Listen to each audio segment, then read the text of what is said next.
To the victor goes the spoils. Written by Just Thinking Drabbles. Read by Arashi. As soon as the blanket was placed on the grass, Linhardt laid across it, heedless of the many wrinkles which had yet to be smoothed out, and the upturned corner right beside his head. There was a scoff which came from his right, one he knew to be Ferdinand's, and following it came the sound of Hubert's deep chuckle. He smiled, content to be surrounded by both of his partners, while getting the chance to lay in the warmth of the sun. It wasn't easy to get them both here, and Hubert had been the hardest to convince, but he supposed that the work they had put him through had been worth it. He was never more happy than when he could be with them, especially if there was a promise of napping. The smell of tea and coffee flooded his senses, and he felt comforted by the familiar beverages and their penchant for always reminding him of the men he loved most. It was easy to get lost in such lovely aromas, and Linhardt felt himself drifting asleep to them. It was calming here, with a light breeze blowing through his hair and the sound of a river rushing nearby. He wanted nothing more than to remain here forever, to forget about the war and bloodshed they faced every day, to sleep away countless hours without any fear or worry. He did not see the two of them sit beside him, but he felt the instant warmth of their presence as they scooted closer, and Ferdinand's hair, which fanned out beside him as he too laid on the blanket. Some of it fell against Lin's face, but it didn't bother him in the slightest, as he turned his head towards him so that he could further encapsulate himself in the warmth that the man often possessed, and when he did so, he felt his arms wrap around him and pull him closer.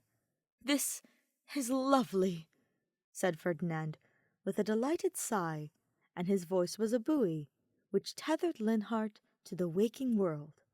On the other side of him, he heard Hubert hum. "Indeed. Glad you agree. I must admit that convincing you two to come along was exhausting," Linhardt explained with a yawn. "That is an irrefutable truth. Hubert, more so than I thought. It's not a competition, you know," he told him, with a roll of his eyes. No one had to look at him to know that Ferdinand was grinning. The glee in his voice was far too evident for him not to be. "Of course not. But if there were, then I would be the victor." "What of Linhardt? Was he not the one who suggested we go out in the first place?"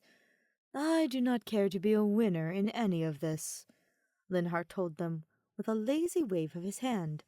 "All I wanted to do was sleep, and since neither of you can ever take a break on your own, I thought you might want to come along."